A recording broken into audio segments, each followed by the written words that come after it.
ओम गण गणपते नमः। सभी श्रोताओं को नमस्कार। आप सभी का स्वागत है आपके अपने चैनल अशोक वेदा में। तो आज आप सुनेंगे 16 सोमवार व्रत कथा। तो सभी शिव भक्तों से मेरा कहना है कि इस कथा को श्रद्धा भाव से पूरा सुनिए और अशोक वेदा चैनल को सब्सक्राइब करके वीडियो को ज़्यादा से ज़्यादा शेयर कीजिए। कथा शुरू करने से पहले कमेंट बॉक्स में ओम नमः शिवाय जरूर लिखिए और भगवान भोले शंकर की आपकी सारी मनोकामनाएं पूर्ण करें। गणेश भगवान की जय हो, भोले शंकर की जय हो। एक बार माता पार्वती जी और शिव जी मृत्यु लोक पर घूम रहे थे, तो वह घूमते घूमते विदर्भ देश के अमरावती नामक नगर में जा पहुँचे। उस नगर में एक शिव जी का बहुत ही सुंदर मंदिर था, इसलिए महादेव जी और पार्वती जी वहीं पर रहने लगे। एक दिन बातों बातों में पार्वती जी ने कहे कि हे स्वामी, चौसर खेलने का मन हो रहा है। तो शिव जी भी चौसर खेलने के लिए राजी हो गए और दोनों खेलने लगे। उसी समय मंदिर का पुजारी रोजाना की आरती के लिए वहां आया हुआ था। तो पार्वती जी ने पुजारी से पूछा कि पुजारी जी, हम दोनों में से कौन चौसर में कौन जीतेगा? तो पुजारी जी तो शिव भक्त था, तो उसके मुंह से तुरंत निकल पड़ा कि महादेव जी जीतेंगे।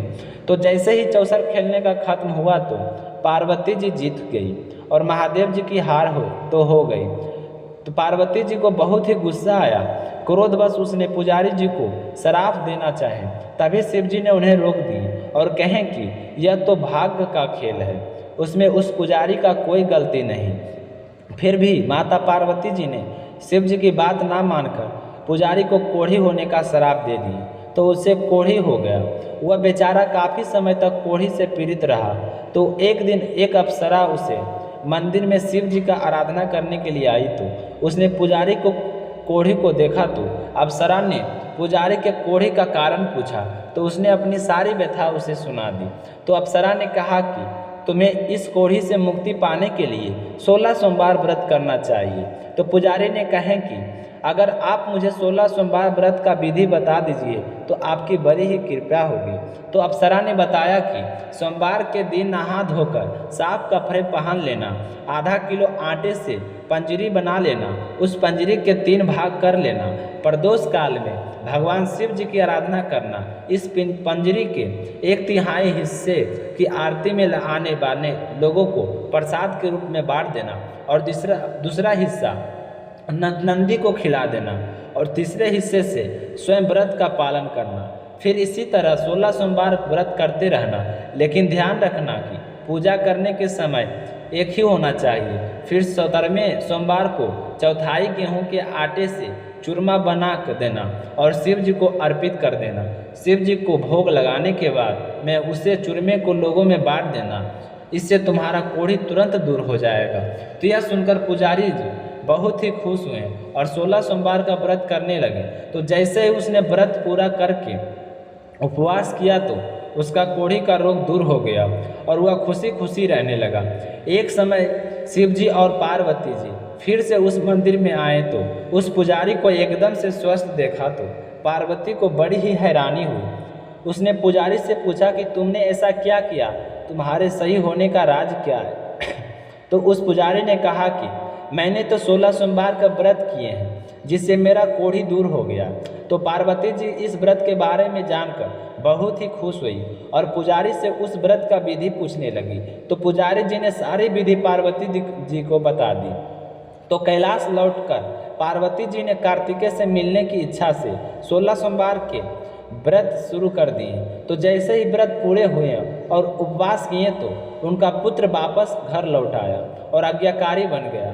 तो एक दिन कार्तिकेय ने बातों बातों से अपनी माता से अपने मानसिक परिवर्तन के कारण पूछा कि ऐसा क्या कारण है कि माँ कि मैं वापस लौट आया और मेरा ध्यान हमेशा आपके चरणों में लगा रहता है। तो पार्वती जी ने बताएं कि यह तो 16 सोमवार व्रत का प्रभाव है। तो कार्तिकेय सुनकर बहुत ही खुश हुआ और अपनी माता से कहने लगा कि माँ, इसकी विधि मुझे बताइए, मैं भी इस व्रत को करना चाहता हूँ। मेरा बचपन का मित्र है जो बहुत दूर चला गया है, मैं उससे मिलना चाहता हूँ। जो अपनी माता से व्रत की विधि पूछकर कार्तिकेय ने भी 16 सोमवार का व्रत करने शुरू कर दिए। 16 सोमवार व्रत पूरे होने पर कार्तिकेय का ब्राह्मण मित्र परदेश से लौट आया तो दोनों एक दूसरे से मिलकर बहुत ही खुश हुए और ब्राह्मण मित्र कहने लगा कि मुझे तो इतने सालों तक तुम्हारी याद नहीं आई, अब अचानक से तुम्हारी याद तो मैं चल पड़ा नहीं, इसका क्या कारण है? तो कार्तिकेय कहने लगा कि मैंने तुमसे मिलने के लिए 16 सोमवार का व्रत किए थे। तो यह सुनकर ब्राह्मण मित्र ने कहा कि मुझे भी इसकी विधि बताओ, क्योंकि मैं भी विवाह की इच्छा रखता हूँ। मुझे विश्वास है कि 16 सोमवार व्रत करने से मेरा विवाह जरूर हो जाएगा।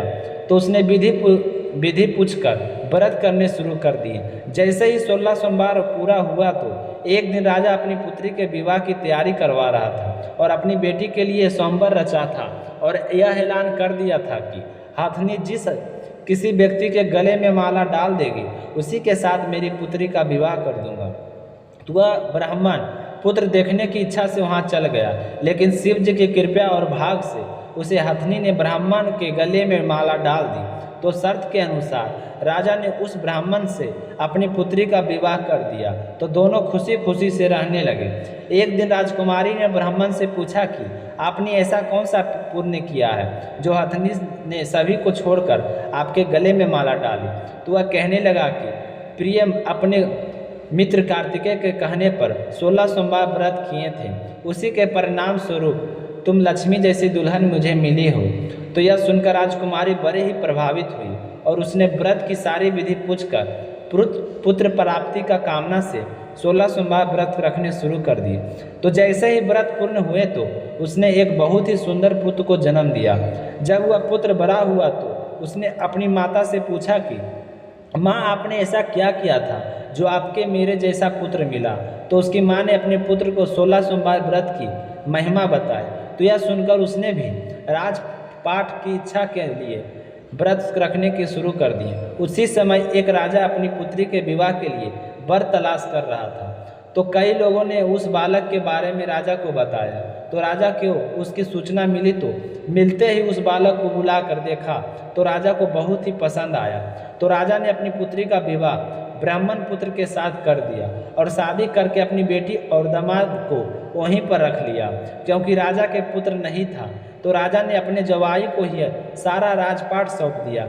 इतना सब कुछ मिलने के बाद भी वह 16 सोमवार का व्रत नियम अनुसार करता रहा। एक दिन की बात है, 16 सोमवार का व्रत पर उसने अपनी पत्नी को पूजा के लिए शिव मंदिर आने को कहा, लेकिन उसने खुद आने की बजाय दासी को वहां पर भेज दिया। तो जैसे ही ब्राह्मण पुत्र की पूजा खत्म हुई तभी वहां पर आकाशवाणी हुई कि तुम अपनी पत्नी को अपने महल से दूर रखो, वरना तुम्हारा विनाश हो जाएगा।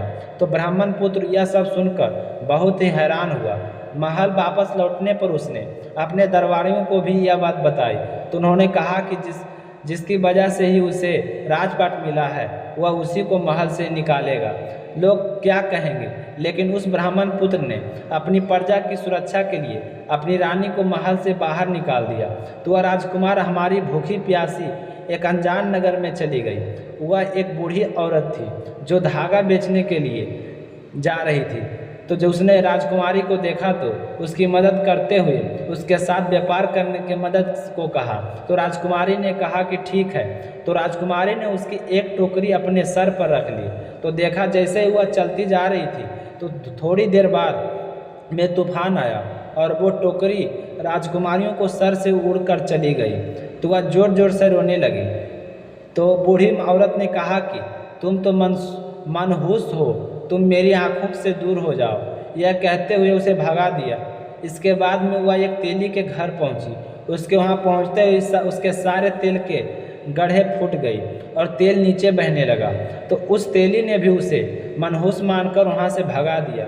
उसके बाद एक समुंदर तालाब के पास पहुंची। जैसे ही वह पानी पीने लगी तो उस पानी में कीड़े चलने लगे, सारा पानी धुंधला हो गया। तो वह अपने दुर्भाग्य को कोसती हुई उस गंदे पानी को पी लिया और पेड़ के नीचे सो गई। तो सोते ही उसने पेड़ की ओर देखा तो पेड़ की सारी पत्तियां झड़ गई थी। अब वो जिस भी पेड़ के नीचे जाती तो उसकी सारी पत्तियां गिर जाती। तो वह अपने भाग को कोसते हुए रोने लगी। तो वहाँ आसपास के लोग इकट्ठा हो गए और उससे पूछने लगे कि क्या बात है, पर वो रोती हुई रही। वहाँ से कुछ लोग पास के मंदिर में था वहाँ पर जाकर पुजारी जी से कहने लगे कि इस तरह एक लड़की आई है, वह बुरी तरह से रो रही है और वह जिस भी पेड़ के पास जाती है उसके पत्ते अपने आप झड़ जाते हैं। तो पुजारी जी उसके पास आए और उससे पूछने लगे तो उसने रोते रोते अपना सारा हाल बताया। तो उसका दर्द समझते हुए कहें कि बेटी, तुम मेरे परिवार के साथ रहो, मैं तुम्हें अपनी बेटी की तरह रखूँगा, मेरे आश्रम में कोई भी तकलीफ नहीं होगी। तो इस तरह आश्रम में रहने लगी। जब वह भी खाना बनाती या पानी लाती तो उसमें कीड़े पड़ जाते। तो यह देखकर वह पुजारी बड़ा ही हैरान होता। तो उसने पूछा कि बेटी, तुम पर ऐसा कौन सा कोप है जो तुम्हारी ऐसी हालत है, तुमने ऐसा क्या किया है? तो उसने कहा कि पुजारी जी, मैंने आपसे अपने पति द्वारा निकाले जाने की बात तो बता दी, लेकिन मैंने आपको यह नहीं बताया कि मेरी गलती क्या थी। उन्होंने एक बार मुझे शिवालय शिव जी के पूजा के लिए बुलाया था और मैंने वहां ना जाकर दासी को वहां पर भेज दिया। बस उसी दिन से मेरे यह हालत हो गई है। अब मुझे प्रायश्चित करने के लिए आपके पास कोई उपाय है तो मुझे बताइए। तो ब्राह्मण ने कहा कि बेटा, तुम ऐसा करो, शिव जी की आराधना करो और 16 सोमवार का व्रत करो। ऐसा करने से तुम्हारी सारी मनोकामनाएं जरूर पूर्ण होगी। तो राजकुमारी ने 16 सोमवार का व्रत करने शुरू कर दिए और 17वें सोमवार को उपवास कर दिया। जैसे उसके सोमवार का व्रत पूर्ण हुए तो राजकुमार सोचने लगा कि ना जाने कहाँ पर होगी, मुझे उसकी तलाश करनी चाहिए। आकाशवाणी सुनकर मैंने उसे निकाल दिया, तो उसका पता तो मुझे लेना चाहिए, ना जाने कहाँ होगी, किस हाल में होगी। इसलिए उसने अपनी आदमी भेजकर अपनी पत्नी को ढूंढने के लिए कहा। तो उसके आदमी ढूंढते ढूंढते पुजारी जी के पास पहुंच गए और वहां राजकुमारी का पता चल गया। तो उन्होंने पुजारी से राजकुमारी को घर जाने के लिए कहा, लेकिन पुजारी ने मना कर दिया और कहा कि तुम अपने राजा से जाकर कहो कि खुद लेने आएंगे तो ही मैं जाऊंगा, मैं भेजूंगा। तो राजा के आदमियों ने जाकर पुजारी की सारी बात उन्हें बताई। तो सुनकर राजा खुद उस मंदिर में आए और पुजारी जी को प्रणाम करके कहने लगे कि हे पुजारी जी, मुझसे गलती हो गई है, यह मेरी पत्नी है, मैंने इसका परित्याग कर दिया था। आपने इस बेटी बनाकर आपने यहाँ रखा है, तो इस एहसान को मैं कभी नहीं भूल सकता। अब आप मेरी गलती क्षमा करें और मेरी रानी को मेरे घर साथ जाने की आज्ञा दें। यह सुनकर पुजारी जी बड़े ही प्रसन्न हुए और अपनी बेटी यानी कि राजकुमारी की विदाई राजा के साथ खुशी खुशी कर दी। उसके बाद से महल में आकर राजा और रानी दोनों सोमवार का व्रत करने लगे और आनंद से रहने लगे, अपने जीवन के सारे सुखों को भोगते हुए अंत में शिवलोक को प्राप्त हुए। हे भोले शंकर, हमारी भी आपकी प्रति पूर्ण आस्था है।